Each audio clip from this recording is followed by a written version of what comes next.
O que é uma parábola, irmãos? Se nós formos pesquisar, irmãos, uma parábola é uma narrativa que utiliza figuras. É uma narrativa figurativa, então ela contém figuras. E essas figuras, elas são comparadas, certo? É uma narrativa figurativa comparativa, que expõe uma realidade ou uma ideia. Então, para você expor uma ideia, ou quando Jesus ia expor uma ideia, ele utilizava parábolas para quê? Para deixar isso bem ilustrado na mente das pessoas. Irmãos, qual é a finalidade de uma figura? Por que Jesus utilizava figuras tipo as duas portas, os dois caminhos? Por que Jesus utilizava figuras?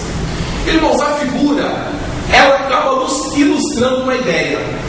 Hoje nós não temos tanta afinidade com ilustrações. Por quê? Porque hoje nós estamos acostumados com televisão, com outdoor, nós temos uma gama muito grande de gravuras que nos remete a uma ideia. Só de nós observarmos, aquilo já transmite uma mensagem para nós. E na época não tínhamos elementos para demonstrar as ideias por meio de gravuras.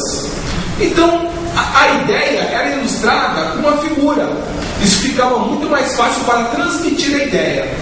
Por que se utiliza a figura? Porque ela facilita a compreensão. Então a pessoa, através da figura, ela consegue resumir toda uma ideia e gravar dentro de si. A figura também auxilia a memorização, certo? Então tínhamos uma época que as pessoas não sabiam ler e escrever. Eram poucas pessoas que escreviam. Tínhamos só os escribas que sabiam escrever. Então você pega uma população aí que 98% da população não sabia escrever.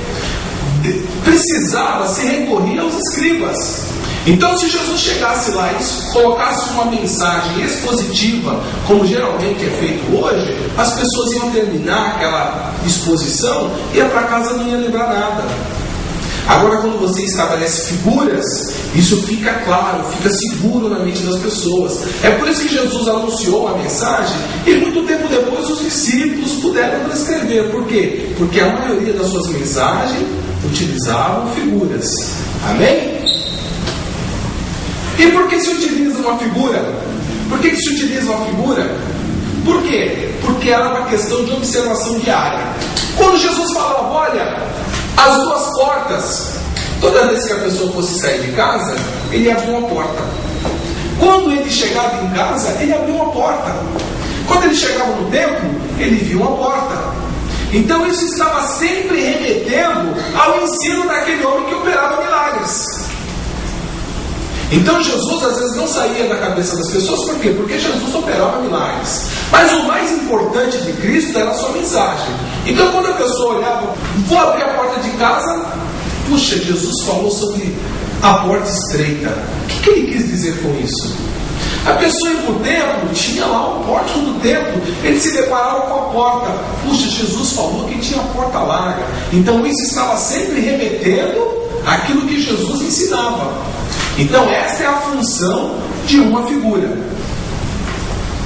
Então nós vamos entrar agora, irmãos, propriamente no estudo da parábola. Então o que nós apresentamos agora são alguns elementos que nós utilizamos para a interpretação.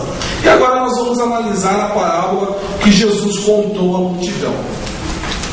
Os irmãos têm que observar que a parábola que está inserida no Sermão do Monte, ela foi toda transmitida para uma multidão. Então, desde quando Jesus começou a falar, olha, bem-aventurados os pobres de espírito, isso já estava se remetendo a uma parábola, a uma ideia, um enigma, que foi proposto pelos profetas na antiguidade.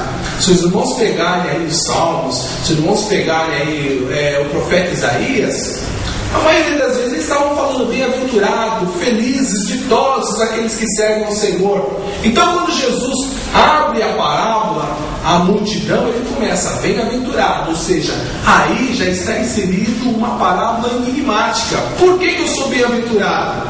Você é bem-aventurado porque você é pobre. Pessoal, olha assim, mas eu por ser pobre sou bem-aventurado? Olha que alegria, eu pobre sou bem-aventurado. Só que aí Jesus arremata, bem-aventurados os pobres de espírito. Opa, o que vem ser isso?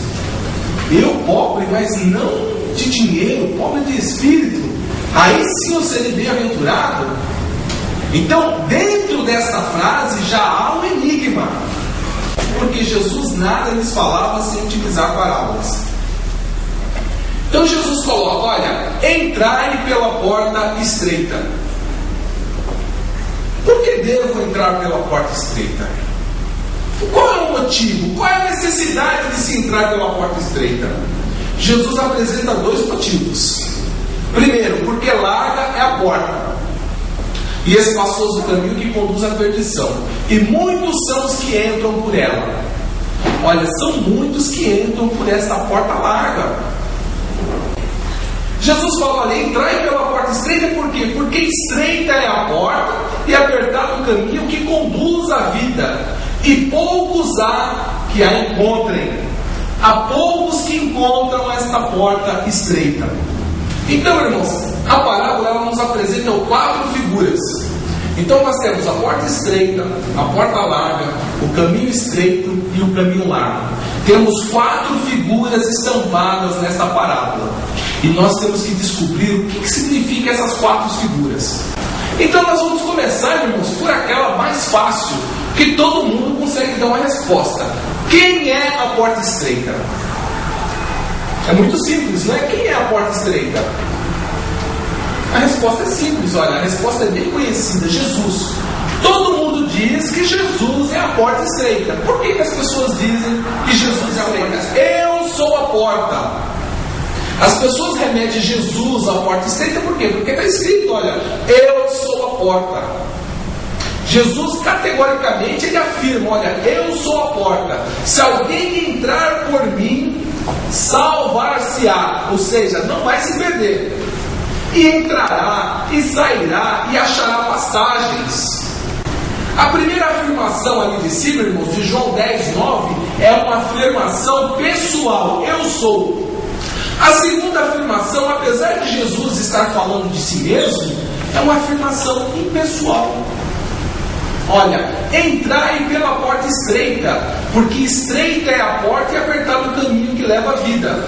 Se nós compararmos, irmãos, olha, eu sou a porta, e quando nós comparamos com o versículo de baixo, olha, entrai pela porta estreita, nós temos uma relação de paridade. Olha, Jesus é a porta e ele manda que as pessoas entrem por ele. E ele dá um motivo: olha, porque estreita é a porta e apertado o caminho que leva à vida. No versículo de cima fala: olha, se alguém entrar por mim, ele vai se salvar. Então, por esses 2 versículos, dá para nós percebermos que Jesus é a porta estreita. Então, a figura da porta estreita já está resolvida. Só que ainda nos faltam 3 figuras. O caminho estreito. Disse-lhe Jesus: eu sou o caminho. Amém? Eu sou o caminho, e a verdade e a vida. Ninguém vem ao Pai senão por mim. Então Jesus ele se identifica como o caminho. Olha, entrai pela porta estreita, porque estreita é a porta, e apertado o caminho que leva à vida. Jesus, ele é o caminho, e ele é o caminho apertado que conduz à vida. Irmãos, por que no primeiro versículo Jesus fala: olha, ninguém vem ao Pai? Ele não poderia ter falado: olha, ninguém vai ao Pai senão por mim? Ele fala: olha, ninguém vem ao Pai. Por que ele utiliza o verbo vir e não o verbo ir? Ele fala: ninguém vem ao Pai porque ele estava no Pai. Como Jesus estava no Pai, e ele quer que os homens sejam participantes do Pai, sejam um com ele, ele convida: olha, venha a mim. Então o verbo venha ao Pai está se referindo a Cristo também, porque Cristo está no Pai. Eu e o Pai somos um. Então essa compreensão nós temos que estar sempre observando que isso é chave para a gente interpretar alguns versículos bíblicos. Então quando nós temos disse Jesus: eu sou o caminho e a verdade e a vida, ninguém vem ao Pai.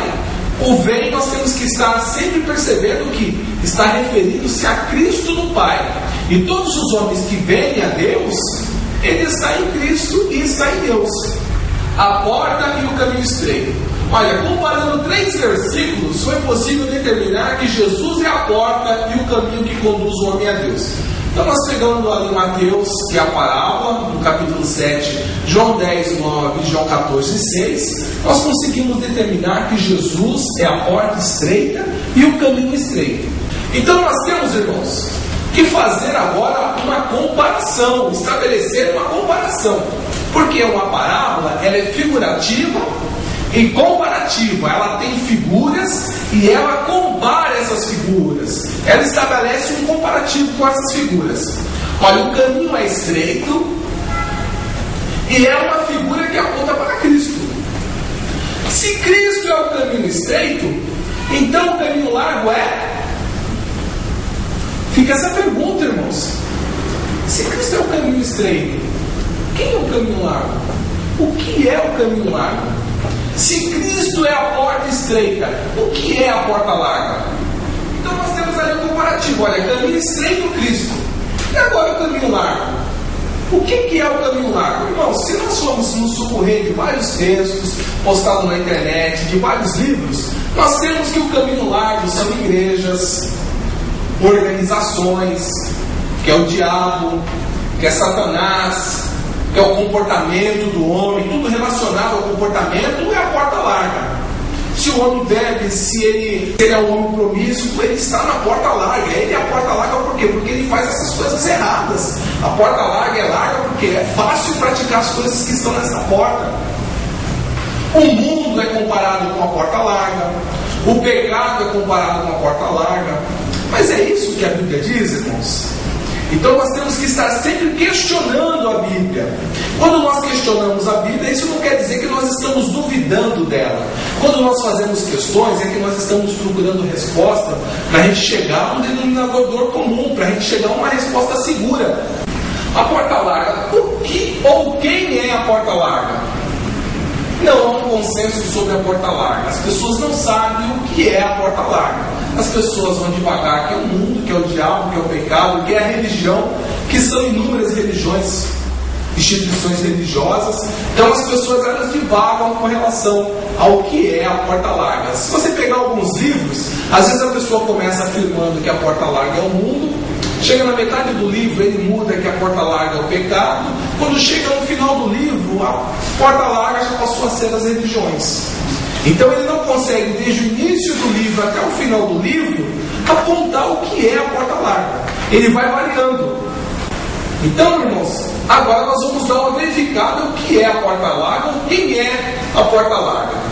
Se a porta estreita é uma pessoa e um homem, quem é a porta larga? Comparamos